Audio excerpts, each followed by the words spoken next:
Welcome to The Explainer. Today, we're digging into one of the most iconic songs in rock history.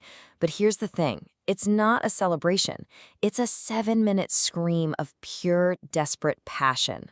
We're going to deconstruct the incredible, tortured story behind Layla. Okay, let's just start with this quote, because it really nails it. Rock critic Dave Marsh said, "Listening to Layla was like witnessing a murder or a suicide." That's intense, right? But it's true. You don't just hear this song, you feel it.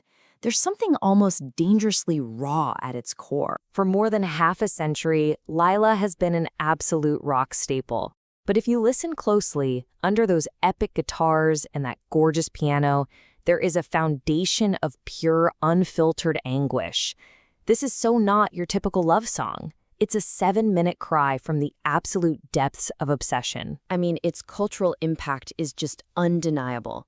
Rolling Stone magazine placed it at number 27 on their list of the 500 greatest songs of all time. That's not just a hit song, that's a monumental piece of art. You know it the second you hear it, right? That guitar riff?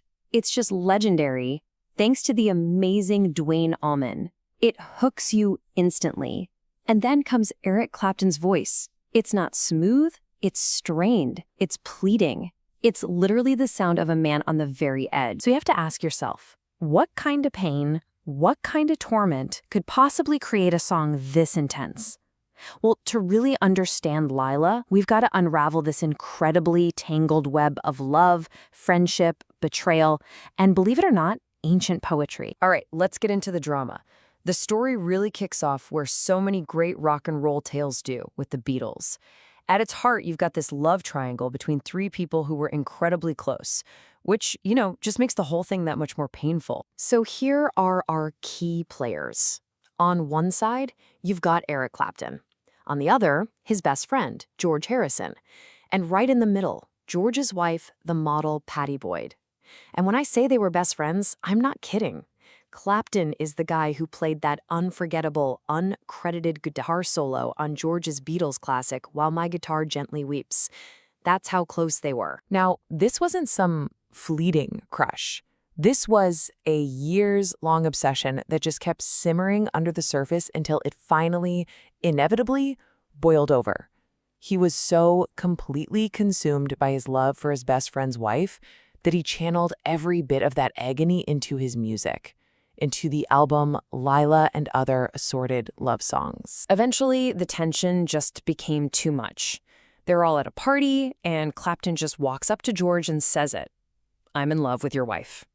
Can you even imagine that scene? Two rock legends, two best friends, staring each other down over the woman they both loved. And George's reaction? He turns to Pattie Boyd and puts her on the spot. "Are you going home with me or him?"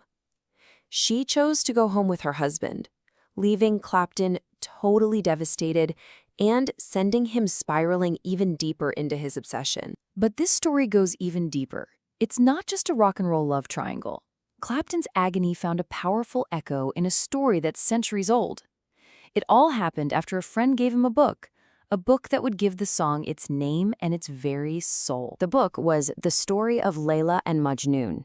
It's this 12th century Persian poem about a man who falls hopelessly in love with a woman named Layla, but he's forbidden from marrying her.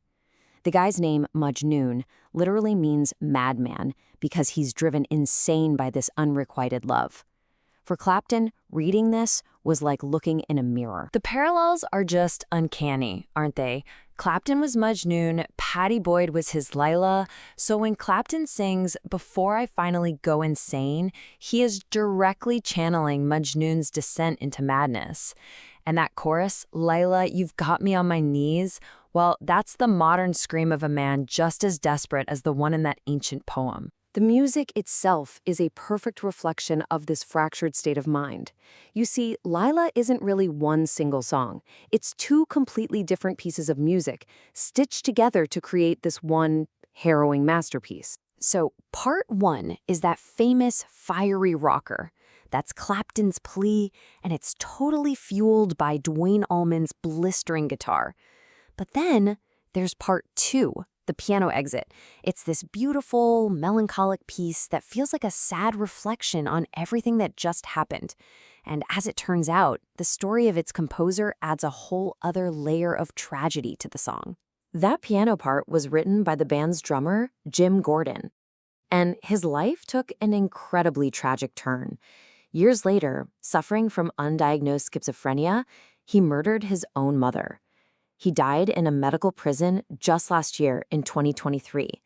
And once you know that, it casts such a dark shadow over that beautiful music. It turns its sadness into something truly haunting. So after all the pain, the public declarations, this legendary song, did Clapton actually get his Layla? And if he did, what was the real price of that all-consuming passion? The answer is yes, he did. Clapton and Pattie Boyd got married in 1979. But the reality of their relationship could never live up to the fantasy built by the song. And the irony is just brutal. Their marriage, which, by the way, also gave us the beautiful song Wonderful Tonight, was ultimately destroyed by the very same issues of addiction and infidelity that fueled Layla. And here's the final twist. Years later, after all of it, when Pattie Boyd was asked who the great love of her life was, she didn't name the man who screamed her name in one of rock's greatest anthems. She chose George Harrison. The song itself actually went on to have two completely different lives. First, there was the raw, fiery 1972 original. Then, 20 years later, Clapton reinvented it for his MTV Unplugged album. And that slow acoustic version became a gigantic hit, won a Grammy, and introduced this whole tragic story to a new generation. So in the end, what is Layla? Is it a love song? Is it a desperate cry for help? Or is it maybe a timeless warning that the kind of passion we romanticize in music can be an incredibly destructive force in real life? You know, it's all of those things. It's a complex, messy, compelling story, forever captured in 7 minutes of absolutely agonizing beauty.